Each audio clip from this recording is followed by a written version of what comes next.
Sometimes you mess around with that intentional walk, it done pissed the batter behind that batter off, and tonight it worked it as a dream for the Phillies as Gene Segura with a clutch single in the bottom of the ninth, scoring Bryce Harper, and then sending the Phillies to magnanimous victory over the Miami Marlins tonight by a score of 3-2, thus breaking a three-game losing streak that the Phillies were personally suffering through, and kind of making us all feel a little bit better and breathe a little bit easier on this early September night. Good evening, everybody, and welcome back to the Phightins Phinal with your boy Matty B. And it's here on EOP, and here it's great to be back. I hate them days off. I hope your Labor Day was great. Mine was kind of boring, actually. But you know what? We're back, and we got a pennant race. We got a pennant race, and tonight was pennant baseball or playoff baseball down there at the bank. The Phillies in a must-win situation. Let's face it, man, it was a must-win. And with the way the weather was today, kind of thankful we got the game in the first place. But I'll take it. I'll take the victory. I'll take anything I can get at this point. Huge night from Aaron Nola. September swoon. Don't be telling that to Aaron Nola as he came out with a huge effort tonight. 11 strikeouts, just kind of dominated. He flirted with some danger there, but he did enough. Offensively, this team still continues to kind of get in its own way. They're still not. They still haven't figured out how to be consistent with their hitting. They still haven't figured out how to be consistent with putting ball to bat. Too many strikeouts again. Phillies struck out 10 more times tonight as a team. That's unacceptable, and I don't care what era of baseball you're in. But you know what? When it's all said and done with, the W goes in the column. The Phillies then pick up a full game on the New York Mets, who lost earlier today, folks. That's right. We're my New York Mets fans, huh? Where's what's his name? Sadar and Fish Hobbyist. Where are you guys at tonight, huh? As the Mets are literally clinging, I say clinging onto first place of the NL East. Is now with their loss to the Pirates, and if the Braves are behind me on my TV up there, if they handle their business against the A's, they will move into a tie for first place in the National League East with New York Mets. And folks, we have 7 games remaining against the Braves, head to head. You know what? You laughed at me when I said the thing wasn't over. You laughed at me when I said this division wasn't over. It's not over. It's not over in a long shot, man. We got a ton of baseball left to play. And the Phillies tonight handled their business, got back on the right track. A lot to talk about in this game. Let's jump right into it, but let's check out, see what you guys are saying. Steve says the Phillies walked it off. They did it in a huge way. Walter tells me a win is a win. Bryce with a big hit. Yes, it was Walter. Bryce was probably the biggest story, or the biggest non-story, or the biggest story that was not working out, that nobody wanted to talk about. Everybody was thinking about it, but nobody wants to talk about it. But tonight, Bryce, after striking out the first 3 times at bat, comes up with maybe the hit of the season right now at this point. So huge night from Bryce. Huge hit from Bryce as he kind of got the wheels rolling towards the walk-off. Then, of course, JT gets intentionally walked, and Gene Segura finishes the night off with a clutch single to win it. They got swept in San Francisco. Thank you, Steve. Appreciate you updating me on that. I'm aware what happened in San Francisco, but we're not in San Francisco anymore. We're back in Philadelphia. We beat the Marlins tonight. We now improve to 74-61 on the season. And as I mentioned, by virtue of the Mets loss tonight, the Phillies are now 10 games out of first place in the NL East. And the Mets are literally clinging on to a half a game lead over the Braves, who are playing right behind me out west against the A's. And we could all go to bed tonight with a deadlock in first place in the National League East between the Braves and the Mets. As I mentioned, 7 games remaining head to head with the Atlanta Braves. So it is not over till it's over. Here's Dave says big hit, the outfielder slip. Let's call it what it was. Wow. I'm going to call it what it was. Absolutely, Dave. It was a big hit.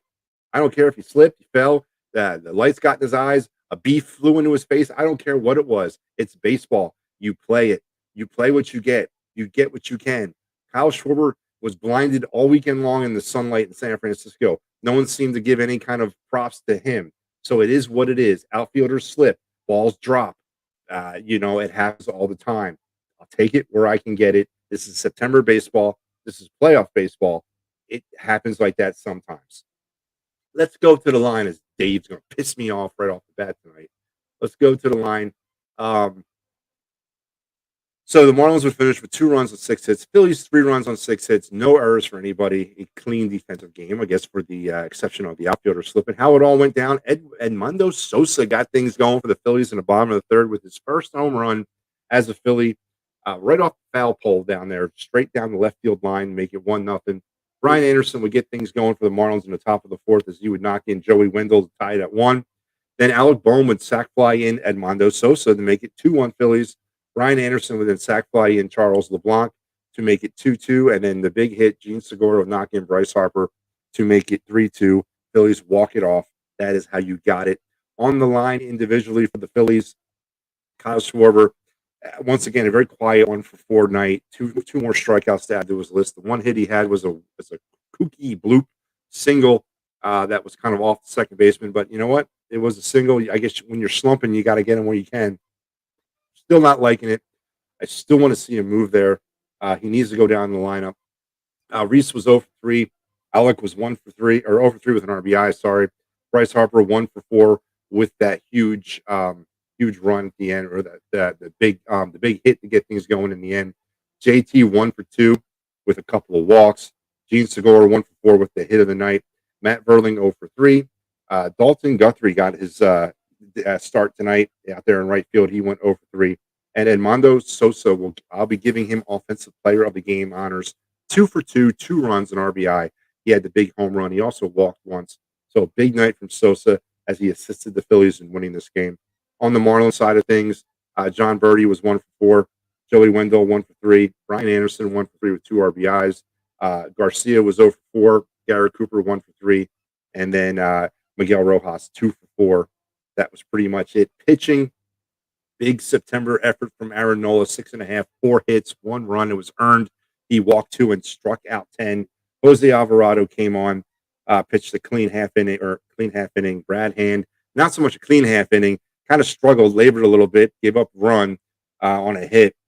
Connor Brogdon came in and struggled but got out of it. David Robertson was all kinds of the adventure tonight. 2 walks in his 1 inning of work, but he did have a strikeout, and he does pick up the win tonight. He goes 4-2 on the season. On the Miami Marlins, Jesus Lazaro, 7 innings, 4 hits, 2 runs. They were both earned. He walked 2 and he struck out 9. He did give up that 1 home run. Stokert and Nance would come on as well for the Marlins as they would fall. Nance would be saddled with the loss as he was the pitcher of record when the Phillies walked it off there in the 9th inning. And that's how you have a 3-2 victory. Phillies back in the win column, baby. Hopefully this win will turn around the team. They need it. It's going to not be easy, but September baseball. Let's see what happens. Let's go Phillies. Absolutely. Bad call at home plate. He was clearly out. New York replay is unbelievable on that call. Wow, Phil's got some luck tonight. Damn, Dave. You would think that we're talking about Howie Roseman, and I'm on the other side of this. Jesus, Dave, let it go, man. They won the game. I don't know what you mean by the bad call. I saw the replay. Sometimes you don't have enough overturn on the field. Give the guys a break. We got some luck tonight. You're damn right. Luck goes a long way in this damn thing. All right. I don't see people chirping and moaning and crying when the luck goes against the Phillies. Let's accept what it was. It was a win. We got to win, man. I want to take it. After what's been happening the last damn week, I'm taking this thing and I'm running with it, baby. What's up, Matty? Sosa was safe. The catcher blocked the damn plate. I agree. Dave, if you knew the rules, is that what you're talking about, Dave? I imagine that's the play you're talking about. Okay, you are talking about that. So, Dave, I want to give you kind of an idea of what the rule states. The catcher cannot be anywhere in front of the plate without the ball in his hands. He cannot be set up in front of the plate unless he has the ball in his hands. Now, the only way that play could be kind of taken differently is if the throw brought the catcher in the path with the runner, and then that's a judgment call of the umpire at the plate to make. So the rule states, in no way can the catcher block the plate unless he or she has the ball in hand. That is the rule, Dave. I don't make it. It is the rule. It was very clear that the catcher was in front of the plate before he had the ball. That is an illegal block. It's actually on the offense. It's called interference. Or in defense, it would be obstruction. I'm sorry. The play would be obstruction. So the runner would be safe automatically. Dave, crack open a book. The thought beat the runner. The throw beat the runner. Dave, the throw was off. The catcher was set before he got the ball. He cannot set in front of the plate until he has the baseball. He's got to come off the plate, get the ball, and then go into the plate. That's the rule, Dave. That is the rule. Yes, that's right, Walter. Tell him, Dave. I am an umpire. You know that, right? I would have called it. I would have called obstruction, and I would have given the run safe because you can't set up in front of the plate without the ball. It's a basic rule. I don't like the rule. I think it's stupid. It degrades the game. It takes away a level of physicality to the game. I got it. The Buster Posey thing was horrendous. That injury was horrible, but there ain't nothing like a good collision at the plate to kind of get the old blood flowing. But it is what it is. That is the rule.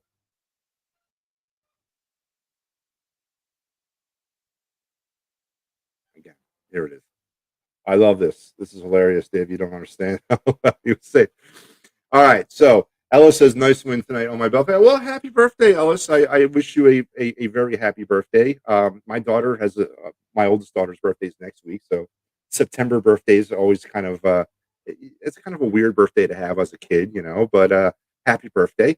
I hope you had a great day and I hope you have many more fun years ahead of yourself. So listen, we're getting way off this topic because Dave wants to argue rules, but Mark says it's not the most egregious call I've seen. The catcher was parked. Different rules. So trying to remove the catcher from the plate. Okay, I got you, Mark. But on this particular play, if I was at home, if I was the home plate umpire, what I see is I see a catcher going into position prior to having the ball and taking up a blocking point in front of home plate to obstruct the runner without the ball.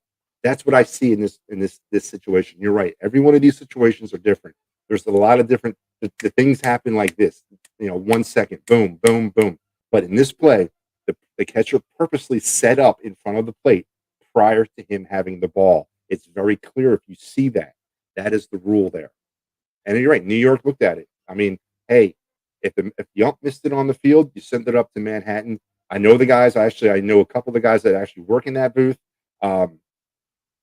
That's their job. But again, they're not going to overturn something unless there's evidence to do so. They're going to go with the call on the field first. Anyway, let's check with the out-of-town scoreboard, shall we, on this fine night. As I mentioned, a big night where the Phillies are picking up some ground along Major League Baseball. The Cardinals are currently beating the Nationals 4-1. They're going into the 8th inning. The Rockies are going into the 6th inning. The Brewers are up on the Rockies 5-1. The Braves are putting it to the A's. They're headed to the bottom of the third. It's 6-1 Atlanta. San Francisco and LA just underway out there in Los Angeles. San Francisco's up 1-0. Arizona's got a 1-0 lead over the San Diego Padres out in San Diego 1-0. Phillies and Padres entered tonight in a virtual tie. But of course, we know that the Phillies had the tiebreaker. So big doings going on tonight for the Phillies. Earlier, as I mentioned, the Pirates all over the Mets 8-2. And the Phillies, of course, defeated the Marlins. So big night on the scoreboard as we could see a power shift in the NL East. We could definitely see a power shift in the NL East tonight. I do want to contribute for the Painted Lines. Absolutely, Steve. You're more than welcome to contribute, man. Anytime you want, brother. So there you have it, folks. 3-2 Phillies. They break the 3-game losing streak. They go now to 74-61. Nola kind of shuts people up about the September swoon, at least for tonight. I got it 5 days from now. It's another story. But the Phillies have had some interesting news to kind of talk about over the last couple of days. Today, there were some injury updates. Let's get into them right now because that is kind of what everyone's thinking about, too. Zach Eflin, who's been dealing with a knee issue since June 25th. Now, it's a knee issue that's separate from the issue that sidelined him last year. Through a live bullpen session for about 30 pitches today. Said he felt pretty good, said he looked pretty good. His rehab assignment or his rehab stint could be coming here really, really, really soon. I guess they're going to have him do another bullpen session on like Wednesday or Thursday to kind of see where he stands from there before sending him off to either Lehigh or Reading or wherever they're going to send him off for his rehab stint. Sir Anthony, who's been down for about 2.5 weeks because of tendonitis in his right tricep. He threw 1 inning again in a simulated game, live bullpen. Got his fastball up to about 96 miles an hour, it was reported. Felt pretty good. Felt no pain. Again, that it's kind of give and take with him. Kind of wait and see. We'll see where he kind of comes out on this. It's all about how you feel afterwards. And Zach Wheeler, who missed his third start tonight, would have been his third start. Um, he made 14 pitches, or he actually threw 14 ground balls uh, from a flat mound, and said he felt no pain either.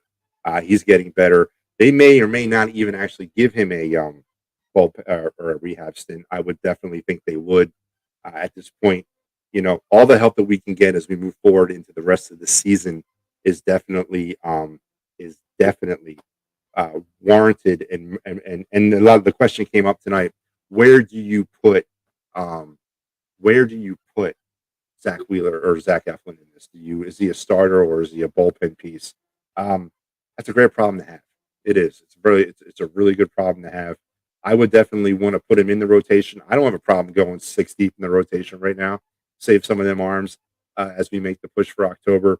You got to kind of keep all that stuff in consideration right now at this point of the season.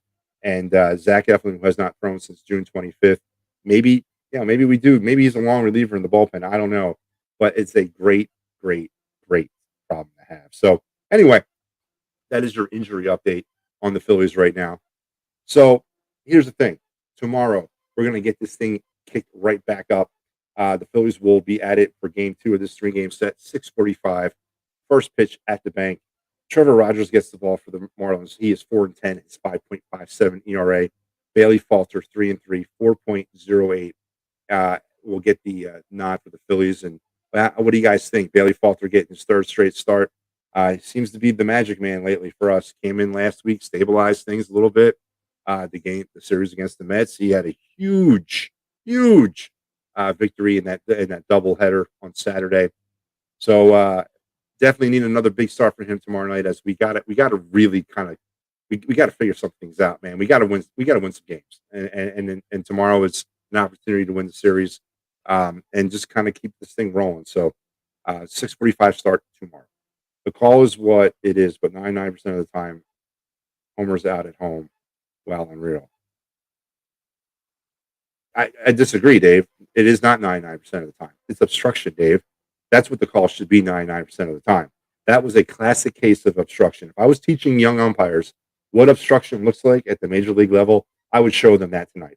Or I would show them what illegally blocking the plate looks like. I would show them that play because that is as textbook as it gets, Dave. Angel Hernandez could have made that call correctly. That's how I see it.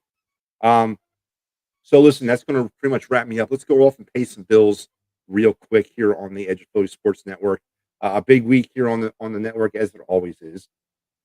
You're here on Tuesday, so you had the Kelly Green Hour earlier, Birds of the Round Table. The Attack of Third was on tonight. Chalk Talk is coming on here, or is on right now, and then of course me, the Phightins Phinal. There's one show that's missing from the Tuesday night lineup, and that's Talking Philly Sports with Matty B, folks. That's because I'm not on tonight. I had to move my show to Friday, which then got moved to Saturday, which then got moved back to Friday. So I will be coming at you on Friday with Talking Philly Sports with Matty B. Just some scheduling issues this week. I'm working through some things with my other show, trying to get some people on, trying to not get some people on, waiting on people to get back to me. It's been very frustrating. I appreciate EOP and Big Al for working with me on this. Tomorrow, don't forget, you got Philly Press Box Radio, EOP Live, and me, the Phightins Phinal, after the Phillies game. Hey, I believe you cannot sign up for this anymore. Don't quote me on that. I think they extended it. Head over to phillysportstrips.com. Check out if you can still get on this bus trip to DC on September 25th. We do got football coming up this week. Big week in Philly sports. And check out this trip. And if they can't get you in this trip, look at the other trips they have to offer this season. Throughout the season, they're going to every Phillies or every Eagle road game. And go ahead and check out what they got to offer. And if you are having great times in life, but you know what? Tomorrow morning you wake up and it's not so great, and you have questions about workman's compensation or motor vehicle accidents or personal injury or criminal law, Dave Cherry at 610-565-0300 is the man you want to call. And when you do, tell him the boys at AOP sent you, and he'll take great care of you. And don't forget this show right here. That is me. That is my podcast, Talking Philly Sports with Matty B. It's a podcast I do separate from EOP. and it is available where you can find your finer podcast, Spotify, Apple, yada yada yada. Go ahead and check it out. We drop episodes about 3 times a week. One just dropped today. There's another one coming out tomorrow. So go ahead and check me out. See what else I can offer you. It's a 4 for 4 podcast, of course. So, folks, listen. It's going to wrap me up tonight. But again, it's always a great pleasure and a great fun to come on and kind of cut it up with you guys. Big win tonight. Dave, we can call it all you want. You can call it they got lucky on that call. You can call it the outfielder slipping, they got lucky. And I agree with all of it. You're right. I've seen that play at home plate go the other way a few times too. But you know what? I'm not going to sit here. It is what it is. We get victimized as much as we get, rewarded here. So I'm going to take it when I can get it. Huge win by the Phillies tonight. The Phillies will go to now 74-61 on the season as they pull to within 10 games of first place in the NL East. And as I mentioned, the Braves are putting it to the A's right now. And if the Braves finish off the A's, they will finish tonight tied for first place in the NL East with the Mets. And we have 7 games remaining head to head with the Braves. Just saying. Nothing is over until it's over in baseball. Keep the faith. And until tomorrow night, everybody, we'll talk again. Go Phils, and